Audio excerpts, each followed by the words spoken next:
Through carbon farming, the value of the land can increase year after year if you don't stop doing it. From my point of view, I have less cost. If you really do it the right way, I can tell you, you will never stop because your soil is so good. From our point of view, carbon farming is much more than only, for example, carbon storage in the soil. It is actually to basically reduce the carbon footprint of the agricultural sector while producing. But I think that there are great opportunities with increasing soil carbon further, because it comes with so many benefits in terms of better water holding capacity, better nutrient cycling, better nutrient use efficiency can even improve if you have good soil health. We have defined 10 different measures. So reduce tillage, cover crops. We have adding compost, adding good stable manure.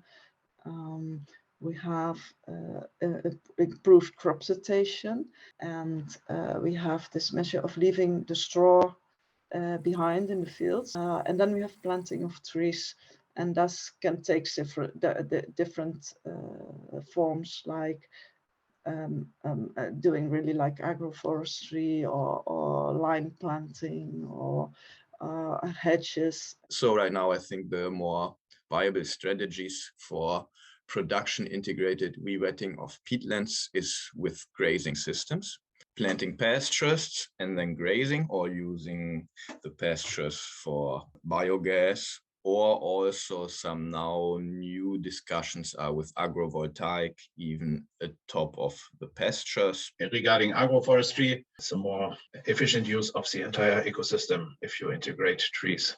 We are convinced that these trees may help solving these problems of climate change. There are some tree species which grow nicely in these agroforestry systems, which can produce this value. And the input is much less. If you plant these trees once, you do not need anything to do more. I mean, no fertilizing, no plant protection. With carbon farming, it's super interesting because you can only put so much carbon in a specific soil, right? You have kind of a point of where you can't really add anymore, or otherwise you have like a high risk of losing it in a short time and then not benefiting the climate crisis at all. If we connect the carbon farming with high quality food production, it can bring the benefits.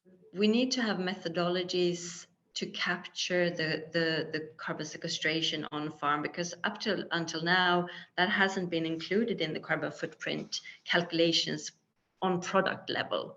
Other woody crops which are not only producing wood chips for energy, of course there are many possibilities, starting let's say with fruit trees, and the farmers are liking to produce the most profitable plant. And nuts is a very interesting thing, and can be regarded as a grain on trees, let's say, or corn on trees. I see very much interest in the young farmers for this. I do hope that all the opportunities for carbon farming also end up in the farms, so that farmers can really improve their soils for sustainable soil management, sustainable food security and food system. Consumers can understand that, wow, this is actually a good thing that is connected to agriculture. These are some benefits, really great things that can be delivered in addition to food.